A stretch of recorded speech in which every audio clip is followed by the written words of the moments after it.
नमस्कार दोस्तों, स्वागत है एक बार फिर से मेरे चैनल में। दोस्तों, दूसरे भाग में पहले भाग में हम लोगों ने यह देखा था पंडित रोहित चंद की बातें और शास्त्रीगढ़ कथावाचक की बातें।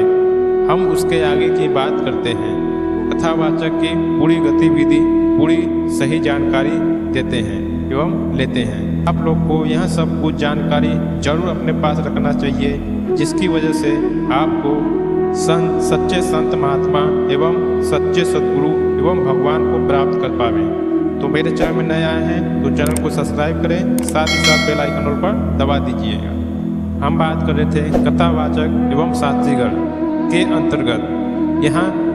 यहाँ सब गिद्ध जैसे ही होते हैं। इनकी वास्तविकता यह है कि अपनी वास्तविकता स्थिति ठीक गिद्ध पक्षी के समान ही होते हैं, जो सर्वथा त्याज्य है।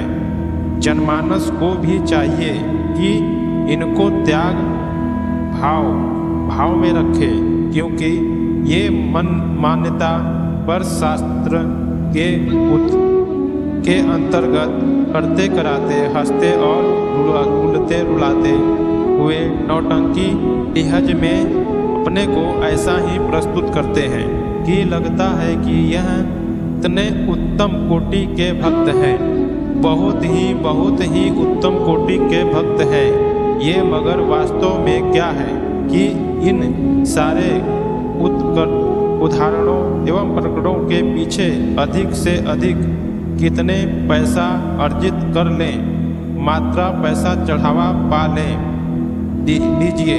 जैसे जैसे जनता का भाव पाते हैं, वैसे वैसे अपने आप का प्रस्तुतिकरण लगने।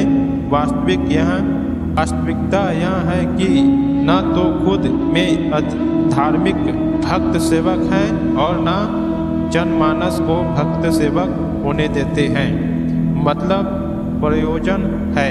जैसे गिद्ध आसमान में प्राय सभी पक्षी से ऊंचा उड़ता, सबसे ऊंची उड़ान भरता है, मगर दृष्टि उनके सड़े हुए मांस मरे हुए पशु पर ही होती है। ठीक उसी प्रकार से मंच पर व्याख्या करते हैं। इनकी दृष्टि मात्र पैसे, दान और दक्षिणा विषय, परिवार विषय, भोग के लिए ही होती है। यदि ये जान लिया जाए इनको पैसा नहीं मिलने वाला है, तो यह कार्यक्रम भी देना बंद कर देंगे। हर हालत में इन्हें अधिक से अधिक पैसा चाहिए, दान दक्षिणा चाहिए। यह भूत प्रधान होते हैं। ऐसे शास्त्रीय कथावाचक जन प्राय भूत प्रधान होते हैं। वर्तमान के तो ये घोर विरोधी होते हैं। ये वर्तमान अवतार के विषय में तो जनमानस को धर्म भाव से में अवतरित भगवत्ता के विरोध में मीठी जहर घोलने की सारी जिम्मेदारी अपने ही सिर मत्थे ले लेते हैं। इनके इन विरोधात्मक बातों को जनमानस के धर्म भाव रूप दिल दिमाग पर भारी प्रभाव पड़ता है, क्योंकि इनके सारे कथावाचक धर्म उपदेशक भूतपूर्व भगवद अवतारी भगवान श्री विष्णु जी, भगवान श्री रामचंद्र जी, भगवान श्री कृष्णचंद्र जी के लीला के चरित्र पर ही अधिक होते हैं, जो कि ये भगवत के पूर्व अवतार के लीलाओं चरित्रों को ही विशेष मान्यता देने वाले होते हैं, जिस पर जनमानस को भी मान्यता सहज ही मीठे जहर जाती है। इसलिए इसकी बातों पर जनमानस अधिक से अधिक विश्वास करने लगती है और वर्तमान अवतार के प्रति नाना प्रकार के झूठ और विकृति भ्रामक का इनके द्वारा शिकार होकर भगवत विमुख हो जाते हैं। मोक्ष मुक्ति अमरता के विमुख हो जाते हैं, जो मानव जीवन का एकमात्र लक्ष्य होता है, क्योंकि मोक्ष देने वाला एकमात्र परमात्मा के सिवाय दूसरा कोई नहीं होता है। उसके सिवा कोई और नहीं दे सकता, अन्य के पास होता ही नहीं है। तो दोस्तों, आप लोगों ने जाना कि यह सब कितने तक हैं। आज आप भगवत अवतारी एवं भगवान कल्कि से दूर हैं तो यह सब इनका ही विरोधात्मक बातें हैं, क्योंकि आप लोग कल्कि भगवान को समझना ही नहीं चाहेंगे।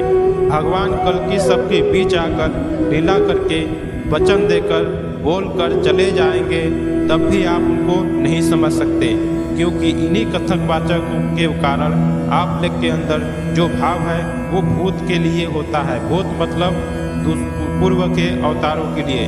वर्तमान में जो आपके सामने होता है उसे आप लोग छोड़ देते हैं। हालांकि वही विष्णु, वही राम, वही कृष्ण अभी भी कल्कि रूप में धरती पर अवतरित हुए और हैं भी, लेकिन जनमानस उनके पास न जाकर नाना प्रकार की विकृतियां पैदा करके उनसे दूर होते जा रहे हैं। यह कारण यही है कि आप लोग सिर्फ इन सब के भाव व विभोर से बहकाव में चले जाते हैं। तो दोस्तों, आज के लिए इतना ही। इसी भाग का अगला भाग हम अगले एपिसोड में देखेंगे कि कथावाचक के और कौन कौन से गुण हैं। मेरे चैनल में नए आए हैं तो चैनल को सब्सक्राइब कर लें, बेल आइकन ऑल पर दबा दें, जिससे वीडियो की नोटिफिकेशन मिल सके और आप सच्चे धर्मात्माओं को, सच्चे संतों को, सच्चे भक्तों तक पहुंच पावे, सच्ची जानकारी आप तक मिल पावे। बस इतना ही हमारी गुजारिश है, इतना ही हमारी एक ही बात है। मिलते हैं दोस्तों नेक्स्ट वीडियो में। जय श्री कृष्णा, जय श्री राधे।